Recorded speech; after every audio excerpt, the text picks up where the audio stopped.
સોસાયટીમાં અમે જોઈ લઈશું તમને જન્માને તમારા બાપાએ જોયેલા છે ભાઈ. હારા ફડાક્યા ફૂટે ઘરમાં ઘરી જાવ છો ને અત્યારે હોશિયારીની વાતું કરો. પણ મરદ માણા માટે કવિએ ગીતો લખ્યા છે, છંદો લખ્યા છે. સાહેબ દીકરીઓ માટે તો કેટલા ઇતિહાસ લખ્યા છે. આ ખાલી દીકરી વિશે બોલું ને તોય હવાર પડી જાય. 7-8 વર્ષની દીકરીઓ વર્ગખંડમાં ભણતી હતી અને એક શિક્ષક હાથમાં ચોક લઈ અને બ્લેક બોર્ડ ઉપર એક દીકરીને ઊભી કરતો તો, બેટા ઊભી થાને. દીકરી ઊભી થઈ જાય. 7-8 વર્ષની દીકરી પ્રાથમિક શાળામાં ભણતી.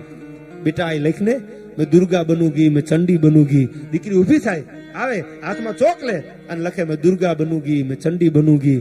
બીજી દીકરી ઊભી થાય, એમાં એક દીકરી ઊભી થઈ ભાઈ હો, સડપ સડપ સડપ 8 વર્ષની ઉંમર અને ચોક લીધો હાથમાં ભાઈ. ખમીરાજ છે ને હું કાયમ બોલું છું, 6 મહિનાનું બાળક હોય ને 6 મહિનાનું અને ઘોડિયામાં હોતું હોય અને ઘોડિયામાં ઉલાળા મારીને ખબર ન હોય આમ ખોયામાંથી બહાર નીકળીને પડી જાય તો માનું કે હિન્દુસ્તાન માટે કંઈક કરવાનું છે. 6 મહિનાનું બાળક ઘોડિયામાંથી ઉલાળો મારી નીકળી જાય તો માની લેવું કે આ કંઈક કરવાનો છે. પછી 5-5 વર્ષના થાય લાડુ પડતી હોય ડગું ડગું ડગું. હવે એ શું હિન્દુસ્તાનનું કરતા ભાઈ? પાછા એમ કે અમારો લાલો તો હિન્દુસ્તાનનું ભવિષ્ય છે. હવે પેલા હાલતા શીખવાડો. આ કાંગસી જેવું બાજરાનું બટકું લાંબુ કરીને લાલા ડગું ડગું ડગું. હવે 5 વર્ષનું લાડુ પડતી હોય હિન્દુસ્તાનનું ભવિષ્ય બને ભાઈ? 12 મહિનાના ઘોડિયામાં હુતા ઉલાળો મારીને બારા નીકળી જાય. મા બાપને ખબર ન હોય અને દોડતી દોડતી જનતા આવે કે મારો દીકરો ખોયામાંથી નીકળી ગયો. આ હિન્દુસ્તાનનું ભાવિ બની શકે, આ કોક દી નરેન્દ્ર મોદી થઈ શકે સાહેબ. બાકી રામના નામ લેવાના. મને કઈ પક્ષપાતની વાત કરવા આવ્યો નથી. આ ગામમાં કોણ છે એ મને ખબર નથી. રાજકારણ કરવું નથી આપણે કોંગ્રેસ ભાજપ. પણ એક વસ્તુ નક્કી કહું ભાઈ જાહેરમાં કે આજ દી સુધી જેટલા વડાપ્રધાન દિલ્હીને લાલ કિલ્લા ઉપર આવ્યા ધ્વજવંદન કરવા એને જોઈ લીજો અને એકવાર મોદી હાલ્યો આવતો હોય એને જોઈ લીજો. કિંમત હાલની છે ભાઈ. તમે ગાંડીગીરમાં જાઓ ને, કાયમ બોલો છો, ગાંડીગીરમાં જાઓ ને તમે અને તમને સાસણગીરમાં ફરવા જાઓ એટલે તમને સિંહ મળે. એટલે તમે નક્કી કરો કે આ ઓકાળાના કાંઠે આ ઝાડવાની નીચે અમને સિંહ જોયો હતો. પછી 20 વર્ષ પછી તમે ગાંડીગીરમાં જાઓ, 1 વર્ષ 2 વર્ષ 3 વર્ષ 4 વર્ષ 5 વર્ષ 20 વર્ષ પછી તમે સાસણમાં ફરવા જાઓ ને અને ઈ ઝાડવેની પાણીના ઓકળે તમે ઉભા રહ્યો એટલે તમને નક્કી થઈ જાય કે આજથી 20 વર્ષ પહેલા મને સિંહ મળ્યો હતો.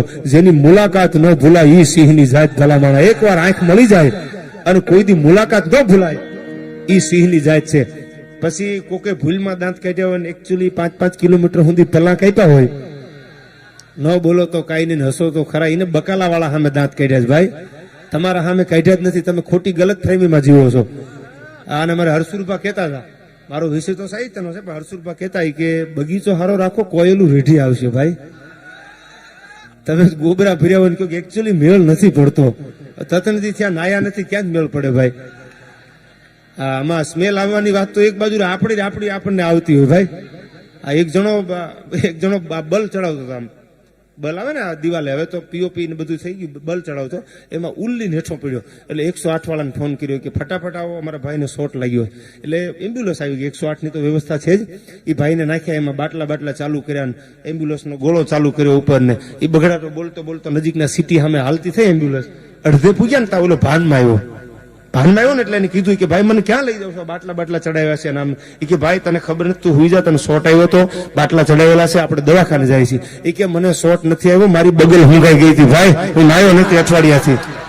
આમ ગલોબ ચડાવતો ને એમાં એની બગલ હુંગાઈ ગયેલી એટલે નાયેલો નહીં અઠવાડિયા 15 દિવસથી. એમાં બેભાન થઈ ગયો એટલે બીજાને એમ થયું કે આને શોટ આવ્યો. શોટ નતો આવ્યો, બગલ હુંગાઈ ગઈ હતી.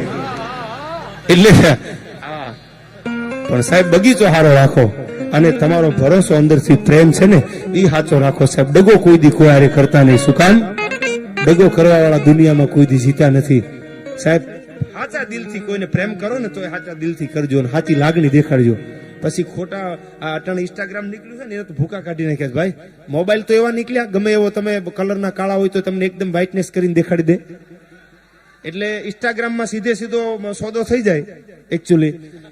પછી એકચ્યુઅલી મળવાનું થાય ને તો એકચ્યુઅલી ખબર પડે કે ઓહો આ તો કુવામાં ઉતારીને વરત વાઢી લીધા ને. એટલો બધો વ્હાઇટનેસ ફોટોમાં આવે, આમ ટક દઈને પાડીને સીધો ચડાવે ઉપર. ધીરુભાઈ અંબાણીની તો કેટલી સુવિધા છે ભાઈ. પેલા તો ઈ ઉપાધિ હતી વોડાફોનમાં, હવે તો જીઓના કાર્ડ આવ્યા એટલે તો 84 દિવસથી હું 1-2-3 ભાઈ રાણાની રીતે એટલે આમ ફોટો પાડે. મોબાઈલ જેવા ભાઈ, તમે રૂબરૂ મળો ને તો ખબર પડે કે તમે અમારી યાર ડગો કર્યો, ડગો. આ સીસમના લોઢિયા જેવા વાર્નિશ પાયો, રાતે દાંત કાઢે ને તો ખાલી દાંત જ દેખાય એવો કલર હોય એમનો. અને કેમેરામાં ફોટો જોવો ને તો એમ થાય ઓહો આ તો ઇન્દ્રની અપ્સરા લાગે. રૂબરૂ મળવાનું થાય એકચ્યુઅલી તો ખબર પડે કે એકચ્યુઅલી આપણી યાર ડગો થઈ ગયો છે. પણ પછી તો સાહેબ કઈ છે નહીં, પછી તો હા કરીને નીકળી જવાની જ વાત હોય. આપણે પછી એવા હારાય ખરા ને નિભાવી જાણી, પછી નિભાવવાની નહોત સટકવાની વાત હોય ને. પણ સાહેબ પ્રેમની વાતું તો કોઈ પ્રેમીઓ જાણે હો. ઘાયલ થયા હોય ને એને ખબર હોય. આ ઘણા મને એમ કે તમે આ યુવાનને ચડાવી દઈશું. મેં કીધું ભાઈ જો હું કાયમની માટે બોલું છું, છત્રપતિ શિવાજીની જનેતા અને પૈપાન કરાવતી ધાવણના ઘૂંટડે ઘૂંટડે તો ઝેરના ટીપા પાતી, અને ઝેરના ટીપા પાતી કોઈ વિરોધ કર્યો એ કે તમે ઝેર પાવા બેઠા છો, તમારો શિવાજી મરી નહીં જાય. તેદી એને કીધું તું કે ઔરંગઝેબની સામે શિવાજી ધીંગાણું કરવાનો છે, ઔરંગઝેબની ત્રેવડ નથી મારા શિવાને સામે છાતી હરવી શકે. અને દુનિયા ડગો કરીને શિવાને ઝેર ભેળવે ને એટલે શિવાને ઝેરનો બંધાણી બનાવી દેવો છે. કોઈના બાપથી મારો શિવાજી મરે ને. આ નશો હતો સાહેબ. એ દીકરીને ઉભી કરી વાત ઈ કરતો. 8 વર્ષની દીકરી ઉભી થઈ પ્રાથમિક શાળામાં, ચોક હાથમાં લીધો, બ્લેકબોર્ડ ઉપર બધા શિક્ષક લખાવતા હતા, મેં દુર્ગા બનુગી, મેં ચંડી બનુગી. દીકરી ઉભી થઈને લખતી હતી. દીકરી સાંભળજો કેવી હોય. અને આ દીકરી ઉભી થઈ ભાઈ, અને સાહેબ હાથમાં ચોક લઈ અને બ્લેકબોર્ડ ઉપર એને લખ્યું, મેં દુર્ગા હું, મેં ચંડી હું. બનવાનું ન હોય મારા જન્મથી શું. એ બોલવા વાળી ઝાંસીની રાણી હતી. અંગ્રેજોને હલબલાવી નાખ્યા, મૂળિયા હલાવી નાખ્યા અંગ્રેજોના. એ 7 વર્ષની દીકરી બ્લેકબોર્ડ ઉપર ખાલી લખી દે દુર્ગા બનુગી, ચંડી બનુગી નહીં, મેં દુર્ગા હું, મેં ચંડી હું. અને આમ જ્યાં ચોકનો ઘા કર્યો. અને ઈ શિક્ષક પણ એની સાક્ષી પૂરતા હતા કે 7 વર્ષની દીકરી બોર્ડ માથે લખીને વહી ગઈ ને, અને અંગ્રેજોની સલ્તનતને હલબલાવી નાખી કે કોણ છે કે એ તો ઝાંસીની રાણી લક્ષ્મીબાઈ ઘોડે ચડીને આવ્યો. બનવાનું ન હોય જન્મથી હોય ભાઈ, બનવાનું ન હોય જન્મથી હોય છે. અને એ દુનિયામાં કઈક કરી શકે છે. એટલા માટે મને મહારાણો પ્રતાપ મારું પ્રિય પાત્ર છે અને આપને પણ ગમશે. શું કામ કે સમાનની વાતમાં કોઈ દી રાણાને સમાધાન મંજૂર નથી ભાઈ. અકબરની કચારીમાં બેવડી કુરનસું બધાય કરે, પણ મારો રાણો આજે ન નમે. રાણો વાલો શું કામ છે આપણને 18 વરણ માટે? શું કામ વાલો છે મહારાણા પ્રતાપ? હું કોઈ પણ બીજી જ્ઞાતિના પ્રોગ્રામ હોય રાજપૂત સમાજ સિવાયના, તોય રાણા પ્રતાપની વાત કરું સામે પડકારો મળે. શું કામ? એને હિન્દુસ્તાનનો નશો છે સાહેબ. અને જ્ઞાતિવાદ કોઈ દી કરતા નહીં. રાજપૂત હોય, આયર હોય, મેર હોય, રબારી હોય, ભરવાડ હોય, ઠાકોર સમાજ, કોઈ પણ સમાજ 18 વરણ હોય, અંદરો અંદર ભેગા થવાની વાત કરજો.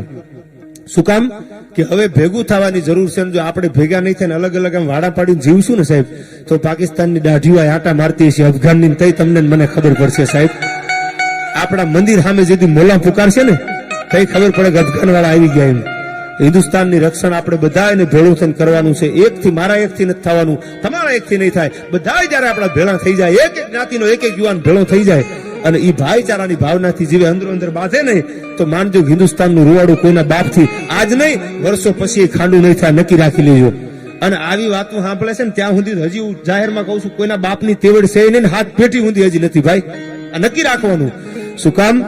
આઈ જેથી એવી ફરમાઈશો આવશે કે સનેડો સંભળાવો, તેદી નક્કી કરી લેવું ભાઈ આપણે પ્રોગ્રામ કરવા નથી ભાઈ. થવા હોય તો થાય, ન થવા હોય તો કાંઈ નહીં. કદાચ પૈસા નહીં કમાવી તો BMW, ઓડી, મર્સિડીઝ તો છે જ, પણ રેન્જ રોવર બોડી લેશું 2 વર્ષ. એટલે તો કદાચ મોડું આપણે કરશું. બાકી એવી ખુશામત કરી અને ખોટું બોલીને રૂપિયા કમાવા નથી. તમે સાંભળો છો તોય અમે આ પૂગ્યા છીએ. અને આવીને આવી સંસ્કૃતિ, આ ધર્મનો કેળો જળવાઈ રહે એના માટે મને યાદ આવે છે સાહેબ મહારાણા પ્રતાપ.